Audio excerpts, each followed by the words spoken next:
सुबह का वक्त सब सेट पर अपनी अपनी स्क्रिप्ट की तैयारी कर रहे होते हैं। वहीं दूसरी तरफ त्रिशा और अभय का रोमांटिक सीन शूट हो रहा होता है, जिसमें त्रिशा अभय को किस करने वाली होती है। पर जैसे कि त्रिशा ने पहले ही क्लियर कर दिया था कि वो ये सब सच में नहीं करेगी, जिसके वजह से ग्रीन स्क्रीन के मदद से उस सीन को शूट किया जा रहा होता है। शूट खत्म होने के बाद अभय त्रिशा के साथ एक जगह पर बैठकर उससे अपने नेक्स्ट स्क्रिप्ट के बारे में बातें करता है। दोनों आपस में प्रैक्टिस कर रहे होते हैं। बातें करते करते कब समय ओवर हो जाता है पता ही भी चलता। तभी डायरेक्टर उनको आवाज देते हुए कहता है, नेक्स्ट सीन अभय और त्रिशा के है।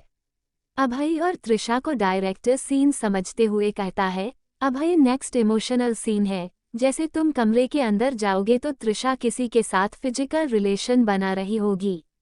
तुम जैसे ही दरवाजा बजने ही वाले होगे तभी अंदर से आवाज आती है, जो त्रिशा को उसके कपड़े उतारने को कहता है। ये सुनने के बाद तुम एकदम से शॉक्ड होने का एक्टिंग करोगे। तो रेडी हो जाओ, पहले इतना शॉट ले लेते हैं फिर आगे का बताता हूँ। इतना कहने के बाद शूटिंग स्टार्ट होती है। डायरेक्टर जैसा चाहता था बिल्कुल वैसा ही वो सीन शूट हुआ। सारे काम होने के बाद लंच के लिए ब्रेक होता है। अभय त्रिशा के साथ जा ही रहा होता है कि तभी डायरेक्टर अभय को अपने पास बुलाकर कहता है, वैसे तुम्हें ये चोट कैसे आई? अभय रात जो कुछ भी हुआ उसके साथ सब बता देता है। सारी बात सुनने के बाद डायरेक्टर अभय से कहता है, संभाल के रहना, अब से कब क्या हो जाए किसी को नहीं पता। बस इतना कहकर डायरेक्टर वहां से चला जाता है। तभी त्रिशा टेबल पर बैठी हुई अभय को आवाज लगती है, अभय क्या कर रहे हो? जल्दी आओ, खाना रेडी है। उधर जगीरा गुस्से से लाल हुआ पड़ा था, क्योंकि जो पैसे अर्जुन ने उसे दिया था उसमें सिर्फ 15 करोड़ ही रुपए थे। जगीरा गुस्से में अपने आदमियों से कहता है, हरामखोरों, जब पैसे लिए तो देखना चाहिए था ना कि पूरे हैं भी या नहीं। तभी उनमें से एक आदमी डरते हुए बोलता है, पर ये मुमकिन नहीं था सरदार, इतने सारे पैसे कैसे गिन सकते थे? उसकी बात सुनने के बाद जगीरा गुस्से से गुर्राते हुए कहता है, तो ठीक है, अब तक इतने प्यार से बात कर रहा था, लगता है उसे हजम नहीं हुआ मेरा ये बात करने का तरीका। अब उसे भी उसी भाषा में समझना पड़ेगा जिस भाषा में मैंने बाकी सबको समझाया है। उसके चेहरे पर गुस्सा साफ साफ झलक रहा होता है। अर्जुन अपने कैबिन में बैठकर काम कर रहा होता है। उसी बीच उसका कॉल बजता है। जैसे ही कॉल रिसीव करता है, हेलो, खुद को बहुत होशियार समझते हो ना? इतना कहते ही अर्जुन आश्चर्य होकर बोलता है, तुम कौन बोल रहे हो? जगीरा शैतानी हंसी के साथ बोलता है, हाँ, इतनी जल्दी भूल गए? चली फिर से याद दिला देता हूँ। जगीरा वही जगीरा जिसने तेरी मसुका का किडनैप किया था, पर तूने एक गलती कर दी, वो भी बहुत बड़ी, और तो और मेरे साथ। इसकी सजा तो तुझे भुगतना ही पड़ेगा। अर्जुन मुस्कुराते हुए कहता है, अच्छा तो तुम अब मुझे धमकी दे रहे हो? चलो देखते हैं तुम मेरा क्या बिगाड़ लेते हो, जरा मैं भी तो देखूं। और हाँ, शुक्र मनाओ कि मैंने किसी भी तरह का एक्शन नहीं लिया, पर अब मैं कौन हूँ तुझे अच्छे से पता चल जाएगा। इतना कहकर अर्जुन कॉल कट कर देता है। उसके कॉल कट करते ही जगीरा गुस्से से लाल हो उठता है और जोर से चिल्लाते हुए गुर्राता है, अब इसे दिखाता ही कि ये जगीरा क्या चीज है। वहीं दूसरी तरफ रघु मंदिर के बाहर गुमसुम होकर कहीं खोया हुआ था। तभी वहां उसका दोस्त उसे खोजते हुए वहां आता है। रघु, अबे तू यहाँ बैठा है और मैं न जाने कहाँ नहीं ढूंढा तुझे। पर रघु अभी भी कहीं ख्यालों में गुम हुआ पड़ा था। उसका दोस्त बोले ही जा रहा था, पर रघु के चेहरे पर न हंसी थी और न ही किसी भी तरह का एक्सप्रेशन। उसे ऐसे बैठे देखकर उसका दोस्त कहता है, क्या यार, तुझे जब देखो देवदास बैंक बैठ रहता है? अरे भाई, मेरी बात मान, तो उसे भूल जा। उसके इतना कहते ही रघु उसके तरफ एकदम से घूरने लगता है। रघु का दोस्त उसे ऐसे घूरते हुए देखकर डरते हुए कहता है, ऐसे क्या देख रहा है? मैं सही ही तो बोल रहा हूँ, और जिसका ना कोई आता है ना पता है, और तो और ना वो तेरा फोन उठा रही है और न ही किसी, और सबसे अहम बात, वो कहाँ की रहने वाली है और कहाँ गई कुछ भी नहीं पता है। ऐसे में कैसे खोजेगा यार उसे?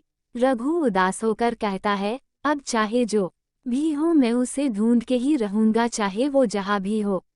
ये सुनने के बाद उसका दोस्त उसे कहता है, सच में यार मैं जितना तुझे जानता हूँ उससे एक बात तो तय है, मैं चाहे जितना तुझे समझा लूँ करेगा तो तू अपने ही मन की। अच्छा मैं यहाँ तुझे बुलाने के लिए आया था, सरस्वती पूजा आ रहा है तो उसी के चंदा के लिए हमें चलना था। तभी रघु उसे मना करते हुए कहता है, अरे यार अभी मेरा मन नहीं है, तू किसी और के साथ चला जा।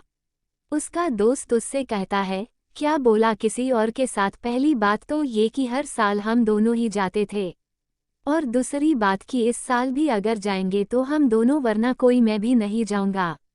उसकी बात सुनकर रघु उसे समझाते हुए कहता है, अरे यार तू समझता क्यों नहीं, बस अभी थोड़ा मूड ठीक नहीं है, तू किसी और के साथ चला जाना। उसका दोस्त वापस से वही बात दोहराता है, हाँ तो मैंने भी कह दिया ना, तू चलेगा तो मैं जाऊंगा वरना मैं तो जाने से रहा। अर्जुन अपने टीम से बातें कर रहा होता है, तभी उसके फिल्म के मेकर उसके पास फिल्म आवारगी का ट्रेलर दिखाने को लाते हैं। सर ये रही फिल्म आवारगी की ट्रेलर। अर्जुन लैपटॉप में ट्रेलर देखने के बाद बहुत खुश होता है। तभी उस फिल्म के मेकर उससे पूछता है, वैसे सर आपने हर बार की तरह इस ट्रेलर को हॉल में क्यों नहीं लगाया? अर्जुन मुस्कुराते हुए कहता है, कुछ चीजें नायाब होती है जिसे खुलेआम नहीं रखा जाता, और रही बात हॉल में देखने की तो मैं नहीं चाहता कि इस फिल्म को किसी भी तरह के किसी का नजर लगे। अर्जुन के इतना कहते ही वो वहां से चला जाता है। अर्जुन के चेहरे पर एक अलग किस्म का नूर था, जैसे मानो उसने किसी नायाब चीज को हासिल कर लिया हो, और हंसते हुए बोलता है, हर बार की तरह इस बार भी ये अवार्ड मुझे ही मिलेगा। अब चाह कर भी कोई मुझे इस अवार्ड को लेने से कोई रोक नहीं सकता है। इतना कहकर वो हंसने लगता है। उधर अभय और त्रिशा लंच करने के बाद एक साथ बैठकर रेस्ट कर रहे होते हैं। तभी त्रिशा उससे सवाल करती है, वैसे अभय एक बात पूछूं? अभय त्रिशा के तरफ प्यार से देखते हुए कहता है, हाँ एकदम पूछो। त्रिशा हिचकिचाते हुए अपना गला झरते हुए कहती है, मम मतलब ये पूछना चाहती हूँ कि ये बोल ही रही होती है कि तभी अभय बोलता है कि क्या? त्रिशा नजरें चुराते हुए झट से बोलती है, तुमने कभी सच में किसी लड़की को किस किया है? I mean no VFX real किस। अभय त्रिशा के तरफ घूर कर देखता है और अचानक से हंस देता है। उसे हंसते देख त्रिशा को अजीब लगता है और वो अभय से कहती है, अभय इसमें हंसने की क्या बात है? तुम्हारी फिल्मों में तुम हीरोइन को किस करते हो तो मुझे लगा वो रियल होगा। अभय त्रिशा को समझाते हुए कहता है, नहीं नहीं मेरी ऐसी किस्मत कहा। जो हीरोइन असल में मुझे किस करेगी, और वो भी तनु अर्जुन की गर्लफ्रेंड है, ऐसे में तुम्हें लगता है मैंने उसे लिप टू लिप किस किया हूँगा? त्रिशा नामे सिर हिलाती है। तभी उसे अभय समझता है, हाँ आज तक तो मैंने कभी भी किसी को किस नहीं किया, लिप तो बहुत दूर की बात है, मैंने तो गाल पर भी किसी को नहीं किया। ये बोलकर अभय हंसने लगता है। त्रिशा की भी हंसी छूट जाती है और हंसते हुए कहती है, सच में अभी तुम बहुत फनी हो, वैसे मुझे विश्वास नहीं हो रहा है कि एक स्टार होकर तुमने मतलब। अभी बोल ही रही होती है तभी अभय कहता है, वाह क्या मतलब? मतलब ये जरूरी है कि मैं एक हीरो हूँ तो सबको किस करता चलूं? वैसे यही सवाल क्या मैं तुमसे कर सकता हूँ? अभय के ये बोलने पर त्रिशा जवाब देती है, हाँ क्यों नहीं, मैंने भी किसी को किस नहीं किया, मेरा तो डिसाइडेड है, मैं फर्स्ट किस उसी को करूंगी जिसे मेरा ये दिल कहेगा। त्रिशा की ये कहते ही अभय जगत से कहता है, वाह तब तो मुझे कैसे भी करके तुम्हारे दिल से दोस्ती करनी पड़ेगी। अभय जैसे ही ये बोलता है त्रिशा समझ जाती है कि अभी क्या कहना चाहता है, और वो मुस्कुराते हुए कहती है, यार अभय अब मैं क्या बोलूं, सच में तुम पूरे के पूरे पागल हो। ये कहते हुए त्रिशा मुस्कुरा रही होती है और अभय मन में ही कहता है, पागल तो हूँ पर सिर्फ और सिर्फ तुम्हारे प्यार में। और त्रिशा को मुस्कुराते देख उसे घूरे ही जा रहा होता है। तभी त्रिशा अभय से कहती है, अच्छा अभय जब तुम्हारी पहली फिल्म आई थी तो तुम्हारा एक्सपीरियंस कैसा था, मतलब घर वालों का, तुम्हारे दोस्तों का, आस पड़ोस का? अभय त्रिशा को सारी बात बताना शुरू करता है। हाँ जब पहली फिल्म आई थी तो मेरे कॉलोनी में सब मुझे हीरो हीरो कह के बुलाते थे, और जो लोग मेरे घर पर आज तक नहीं आए थे, उस दिन के बाद उनका आना जाना ऐसे हो गया जैसे मानो वो उनका ही घर हो।